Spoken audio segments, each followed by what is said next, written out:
Right, we are back with the Daimler. It's been stuck at work. It hasn't been starting again. Drove it to work and it has been stuck here. I've got 4 new tyres for her, as you can see. Only the best Eco Pro 99 Sonics, and it's been stuck here.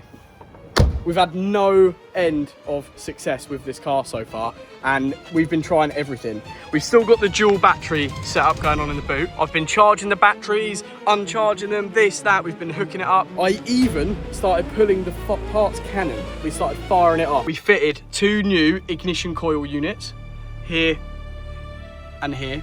And as well as that, we can't see it, but this plug here that goes all the way down the front is one of 2 crankshaft position sensors. And even after all that, still doesn't work. So we've had a lovely man who's decided to offer his help. His name is Paul, he's a friend, and he's come to see if he can figure it out. And I think we might have cracked it. So I'm gonna see what Paul has to say about the situation.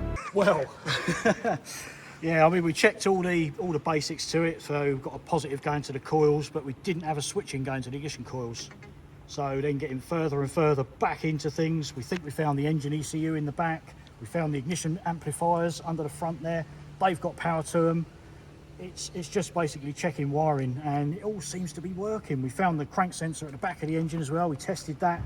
That's absolutely fine. And it's just mind-blowing. But then we stumbled across, well... Should we go show him? Yeah, Let's go show him. Let's go show him. I knew that underneath the passenger side of the dash, where your glove box would normally be, there's a lot of modules, there's a lot of relays and control units that we thought we'd have a quick look at. So sitting in the passenger seat, as you can see, we've kind of dismantled this whole lower path, and there is a lot of stuff going on in here. Now, to someone like me, not the best at all this wiring stuff, especially on an older car, it's quite daunting. Initially, I was just checking wires, giving everything a wiggle, checking everything's there, you know, a visual inspection, and everything seemed fine. So I buttoned it up and put it back away. But Paul's come and said, well, no, let's have a quick look. And we seem to notice there is a big control unit, and we took the plug off it, which is this control unit here. Pull it off quick and we'll see. So we took it off and we're having a little look, and all the pins in here all looked all right, apart from this little M1 just in there, just on the bottom. You've got another one there, I see. There's another one there, look. There's a couple of pins that just look a little bit not good. If these pins aren't making a good contact, then it's not going to get an electrical signal. And the thing is, with the pin that's damaged, that still does have a little bit of pin in there, it might mean at some points it might just be touching, other points it might not, which obviously correlates with having, sometimes it starts, sometimes it doesn't, because sometimes it's connecting, sometimes it's not. So we took it off, we put it back on. I'll put it back on. We'll put it back on. Yeah. Right, that's back on. And now it's back on, and we're going to give it a fire. You watch, it won't start now. Hey! So, we think we might have narrowed down what it might be. A dodgy connector on this module. What this module is, we don't know. We're going to have to do a bit of a... We did unplug it while the engine was running, and the engine cuts out, so it's definitely something to do with that. It definitely is. Whether that is the ECU or not, I'm gonna go and do a bit of research. And all being well, working at TPS, I can get repair wires, and if I measure it up right, it might be able to be a quick, cheap, easy fix. It's a bit annoying. I have absolutely launched a parts bazooka at the other bits and spent a few £100, but that might be the starting issue ticked off. The next thing is checking the alternator voltage, because this battery is still not charging the boot. But after we've got that squared up, I think the Daimler B might be all good. Pilot, dog. Look at my eyes, I'm tired, dog. The time that it takes, I'm aiming for the space. Gotta build my empire, dog. I make sales, not a buyer, dog. You don't compare, he a liar, dog. Stack it up till it can't fold, huh? I just did 10 in a row, huh? We are in the future. We've come forward a few days. The Daimler, fingers crossed, we have figured out what the non-starting issue was. It was that pin on the ECU. That is a bit of a saviour, because I was worried that was going to get really expensive really quick. But we are now at the unit, because we are getting the decorating back on, and we're doing more renovation at the unit. And today, or this evening should I say, I've got a big job on my hands. We're going to be completely transforming the boys' room in here, the Akarei boys' room. This is the prep station. This is where the magic happens. And at the minute, it looks a little bit like a crack den. So I said I'd fix it for them. So without further ado, let's get the time lapse going. We've got to rip all this Ow. Now, as with any renovation project, step one is the preparation. Now, this is a really busy room and a really busy workshop for the guys, Tom and Barney, that run Akarei. They've got so much stuff going on in here constantly, so there is a lot of stuff we need to get out. So we're all going to chip in and we're all going to start pulling everything out this room, so we are just down to the bare walls and worktop. We ain't slowing down, baby, come and show me how. Gotta do it right now, you know you gotta hold me down. Can I let the moment pass? Good things, they never last. Pull up in a whip, you know I had to hit the gas. Yeah, that's premium, pull up with a team and I'm ain't worried. So this is how we are looking. We have literally completely stripped the room out. We're just taping up the plug sockets in a minute, so we want to keep them looking white and clean. There is a plug socket up here that is going to get battered.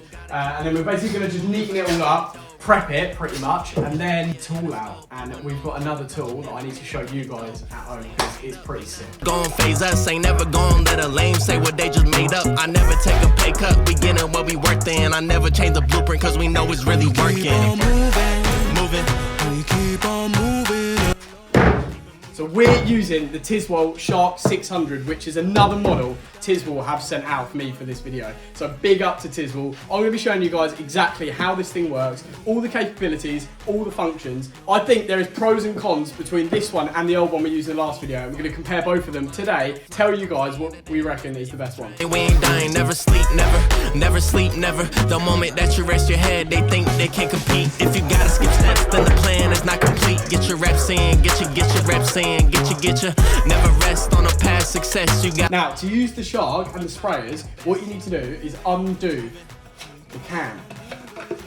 Now, in here goes your paint, but you do need to water it down. So you just got to do it by eye, really. You've got to notice how thick the paint is. If you're using masonry paint, obviously water it down a lot more. If not, then you can just kind of do just a little bit of water on top. All it does is just help the paint flow out the sprayer nozzle, and it doesn't clog it all up.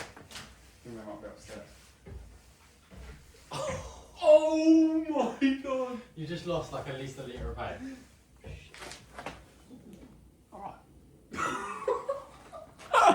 So you may have seen I just made a complete and utter tit of myself and made an absolute mess of that. But once you have filled this up with paint and you've diluted it down with a little bit of water, it is then ready to get back on the sprayer. Now sometimes it can be a little bit difficult, but what I like to do is kind of spin this round on top of the sprayer. Now obviously painting is messy work, as you can see. I'm getting this thing absolutely covered, but it's all good because that's what it is made for. Now quite literally, once you filled it up, you plug it in and you spray it on. It is literally that easy. It takes 2 seconds and you're about to see how much easier this makes your life instead of doing the whole paint up and down for hours and hours. Watch this. Wow, I mean, look at that. It's just like using a car spray gun from a car paint booth, but on your walls in your house. It's absolutely amazing. And if you're just as impressed as I am, then please be sure to smack that subscribe button. It is completely free of charge to subscribe to my YouTube channel, and it really helps out to push the channel for the future videos. What? There's no way there's that much paint left. Yeah, it lasts ages. What the It lasts It looks so like you long. haven't touched it. Yeah, no, it lasts so long, no. It's good, isn't it? What the I thought that earlier. I was like, what? No, I know you thought that earlier, but I thought Yeah. that was earlier. I Yeah. thought by now it Yeah, would use it's a bit. nuts. Can you got me cruising on the moonlight? Top down, playing new sounds while the wind blows away. Now there are a few differences between the Shark 600 and the Shark 700. The 600 is the lower grade model, which means it is corded. You do have to plug it in, whereas the 700 is cordless. The 700 seems a little bit more built up as well. You get a bit bigger paint pot and it seems a little bit more robust. That's not to say that the 600 is still not up to the job. You can see we're doing the entire room with the 600 as well. Now we started this job quite late, 8-9 o'clock, so we really were tight for time. We needed to get more than one person with a spray gun on it, so we got the paintbrushes out and then just went over all the stuff with the paintbrushes with the sprayer, because the sprayer can get in all the little porous holes that the paintbrush can't get. She told me, she said it's all for you. I did it all for you. Baby, it's all for you. No. She said it's all for you. I did it all for you. Baby, it's all for you. No. We could catch a vibe here on this trip. I'm in your soul, you're on my head. I want you at my fingertips all night, all night.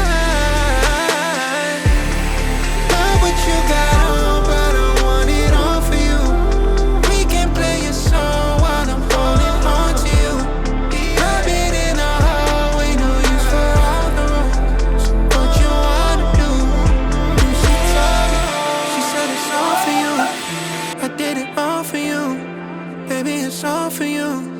No, no, no.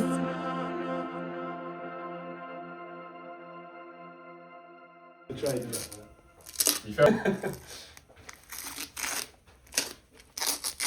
is the piece of YouTube channel. It looks mint on the gun. Oh yeah.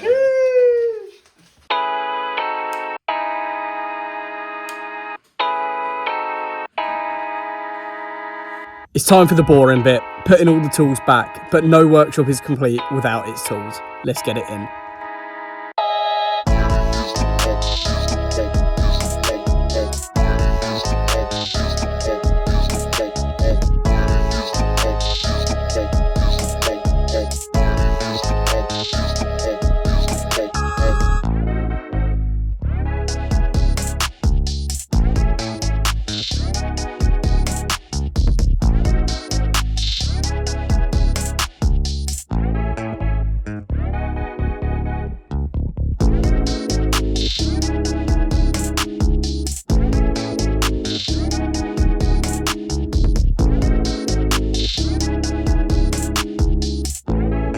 So, we're all done. How about that? We've literally got all the paint on the walls and it looks absolutely unreal. Obviously, you would have seen a couple of clips a minute ago, but this place has been absolutely transformed. It looks like literally night and day difference. All this stuff is still like really wet, so we're not going to touch it. We haven't put the photos on the walls and the boys haven't put all the bits on here. But for a quick turnaround, just for this evening, it is absolutely wicked. So let me know what everyone reckons in the comments. I think it looks sick. What do you think, mate? Good job, mate. Good job. Good job. The boys chipped him a bit of, yeah, the boys chipped him and we pretty much got it done. So we're going to clean the rest of this mess up and crack on for the next part of this video. After we got the unit renovation done in the room for the Akarei boys, it looked absolutely wicked. And the next morning after, yesterday, I actually went to a car show. It's the Dream Machine Modified Madness event at the Lawton Motor Showground. I got to meet a few of you guys, which was sick. Loads of people came up, said hello, and complimented the Fabia, which is really cool. Now, the next thing we need to do is obviously fix the alternator, the charging issue on the Daimler. Once that is fixed, the Daimler's ready to hit the road, and I want to take some shows. I want to do some funny videos. Maybe see if we can do a burnout or a 0 to 60 video or something. I want to make some cool content while I've got the car because it is so cool.